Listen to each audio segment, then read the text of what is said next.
नमस्कार। मैं सुनील कुमार आपका स्वागत करता हूं आपके अपने चैनल क्या ऐसा होता है। दोस्तों, आज मैं अपनी वीडियो के माध्यम से बताने जा रहा हूं कि हम में से बहुत लोग ऐसे हैं जो अपने कर्मा को खुद खराब करते हैं। ये लोग कुछ ऐसी हरकत कर जाते हैं जो निंदनीय होती हैं, कुछ ऐसे कार्य कर जाते हैं लोभ के वशीभूत होकर बाद में इन्हें बहुत कष्ट झेलना होता है, क्योंकि अंत में आना यहीं पे होता है। दोस्तों, कर्मा हम किस तरह से खराब करते हैं आज अपनी वीडियो के माध्यम से आपको बता रहा हूं।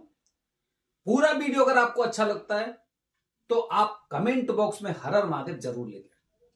दोस्तों, हमारे सब लोग जानते हैं हमारे अच्छा करने से हमारा कर्मा अच्छा होता है और बुरा करने से हमारा कर्मा बुरा होता है। दोस्तों, जैसे कि अगर आप शास्त्रों में अगर पढ़ेंगे, आप वेदों को पढ़िए, धार्मिक किताबें पढ़िए। मनुष्य का जन्म क्यों हुआ जानते हैं? भोग विलास के लिए नहीं हुआ है। मनुष्य का जो जन्म हुआ है वो हुआ है दान करने के लिए, अपनी इस योनि को सुधारने के लिए। इससे पहले जो भी हम कर्म करके आए हैं, नकारात्मक, खासकर पुण्य कर्म की बात नहीं कर रहा हूं, अगर कोई अशुभ कर्म करके आए हैं तो यहां पे उन्हें सुधारने के लिए। मनुष्य का जीवन अपनी योनि को सुधारने के लिए हुआ है, इसलिए पृथ्वी पर किया गया दान सर्वश्रेष्ठ माना जाता है। और यही बात बताई गई है। आप कहीं पे भी पूजा करने जाते हैं तो गुरुजी कहते हैं ना, यहां पे पैसा रखिए, वहां पे पैसा रखिए, यहां पे रखिए, वहां पे रखिए, ये वाला दान करिए, गौ दान करिए, भूमि दान करिए, स्वर्ण दान करिए, रजत दान करिए, अन्न दान करिए। ठीक है, इस तरह की चीजें बताई जाती हैं और कहीं ना कहीं हद तक ये जरूरी भी होता है। हर इंसान को दान करना चाहिए, लेकिन हमारी फितरत कैसी है इस वीडियो में देखना। दोस्तों, हमारी फितरत कैसी है? हम पूजा करते समय क्यों गरीब बन जाते हैं? हम हर कार्य फ्री में क्यों करना चाहते हैं? दोस्तों, जैसे कि आप जानते होंगे कि आप में से बहुत से लोग जानते होंगे कि हम लोगों की जैसे पूजा करवाते हैं तो हम उनसे बोल देते हैं कि चलो ठीक है, आप अपनी कुंडली भेजिए।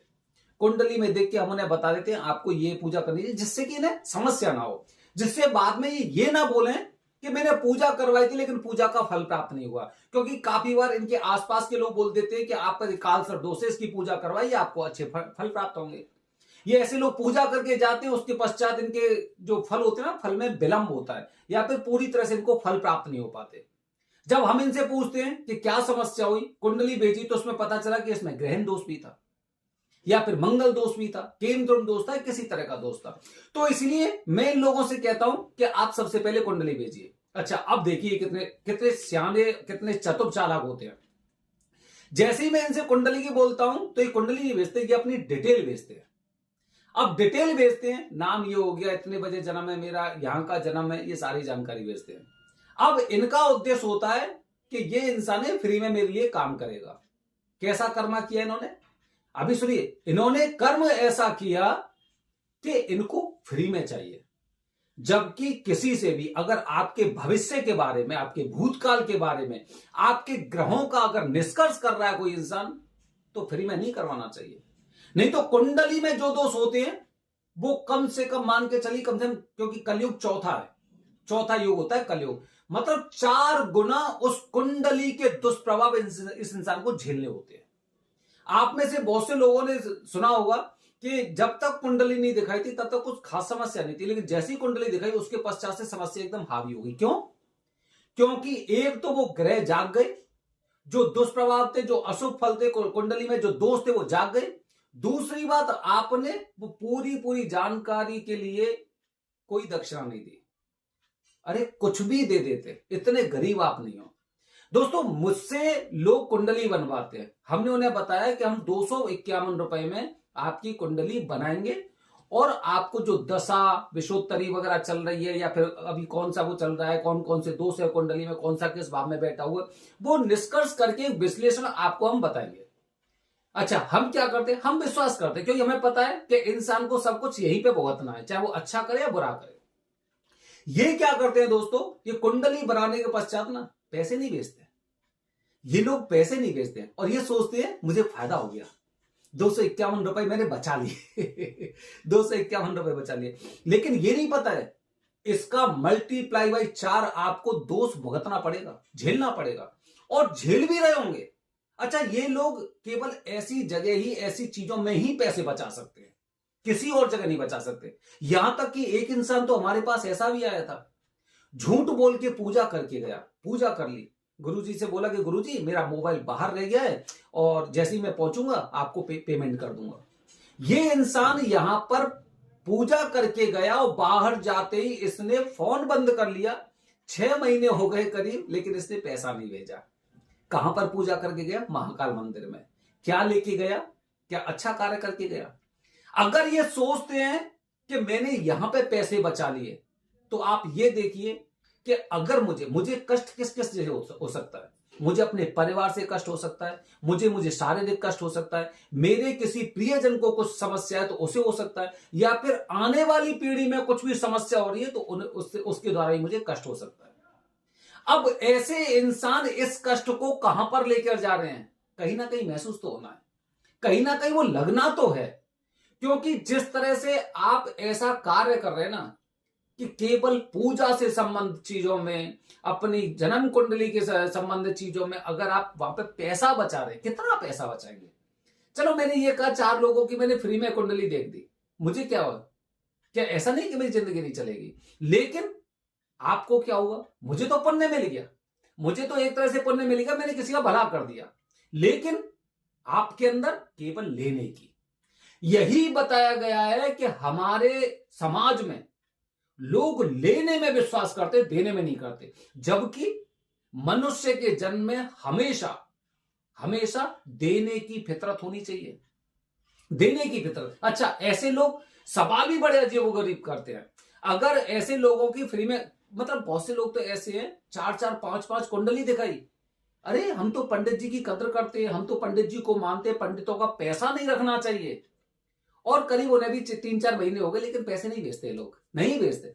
फिर भी हम कोशिश करते हैं कि लोगों को उनके दोस्त के बारे में पता चले, जिससे कम से कम वो ये ना कहें कि हमें पूजा का फल प्राप्त नहीं हुआ। ऐसी स्थिति होती है। अच्छा, ऐसे लोग ऐसे भी होते हैं कि ये पूजा में फिर ना ये कुतर्क करते हैं। कुतर्क किस तरह से करते हैं कि पूजा अलग अलग तरह की, कैसी?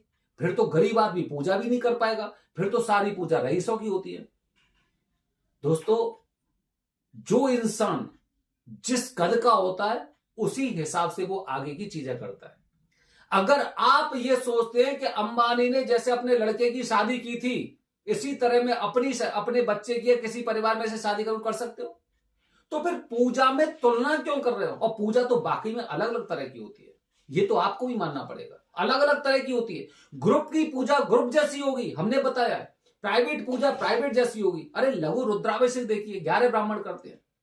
अगर महारुद्र करना है तो 66 मतलब 66 ब्राह्मण करते हैं, और अति रुद्र करना है तो 121 ब्राह्मण कर सकते हैं। अब आप ये कहोगे तो मैं करवा ही नहीं सकता, कैसे करवा पाएंगे? महामृत्युंजय का जाप होता है भगवान शिव जी के सामने, 45 पे 50 ब्राह्मण करते हैं। तो सबका अलग अलग एक कद होता है, सबकी अलग अलग एक प्रवृत्ति होती है। ये कुछ खास लोग होते हैं जो इस तरह की पूजा कराते हैं, आप जैसे नहीं कर सकते, जो 250 रुपए कुंडली के नहीं दे सकते, या फिर पूजा करके और ऐसी लुप्त हो जाते हैं जैसे कि इंसान की पूंछ गायब हो गई। ये अलग लोग होते हैं, क्योंकि इन्हें अपना कर्मा सुधारना है।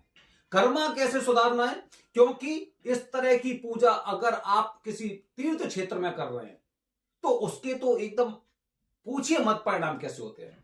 वो तो इस तरह के परिणाम होते हैं कि बस ये मान के चलिए कि आपको तो स्वर्ग की प्राप्ति होनी है।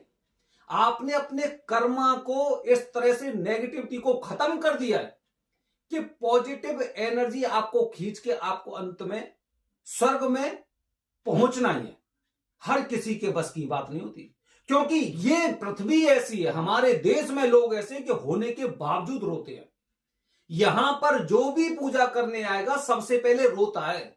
ग्रुप में पूजा, त्र्यंबकेश्वर में पूजा ग्रुप जानते हैं, पुरानी सामग्री से पूजा होगी, लोगों के साथ बैठ के पूजा होगी, लेकिन नहीं, ये लोग फ्लाइट से जा सकते हैं, ये लोग राजधानी से जा सकते हैं, लेकिन पूजा ग्रुप में कराएंगे और फल इन्हें चाहिए बहुत ज्यादा।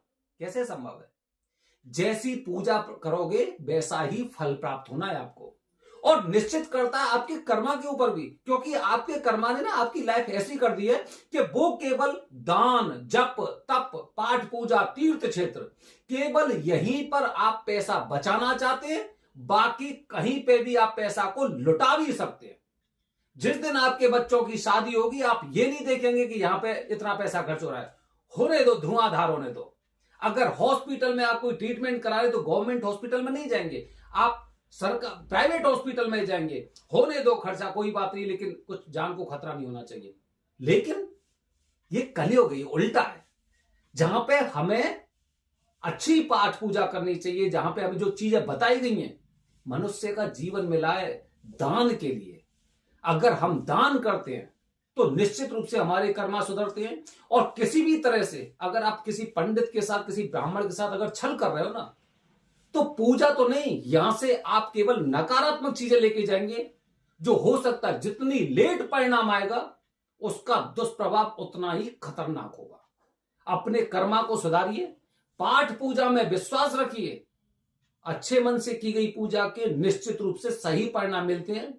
न जाने कितने लोग पूजा करके गए हैं, उन्हें पूजा के तुरंत बाद बहुत अच्छे अच्छे फल प्राप्त हुए हैं। अगर फल आपको प्राप्त नहीं हुआ है तो आपकी भावना गलत है, या फिर आपकी पद्धति गलत है, या फिर कुछ ऐसी चीज है कि आपने जबरदस्ती बिना मुहूर्त के किसी अन्य लोगों से आपने पूजा करवाई है। बने रहिए हमारे चैनल के साथ दोस्तों। आने वाले वीडियो में बताने जा रहा हूं, महाकाल में जब पूजा करने आते हैं, काल सर्प दोष या किसी तरह की पूजा, तो बाबा जी आपको देते हैं एक लाल रंग की पोटली, जो आपकी पूजा की सफलता की गारंटी है। वीडियो में देखना क्यों। हर हर महादेव, हरिओम।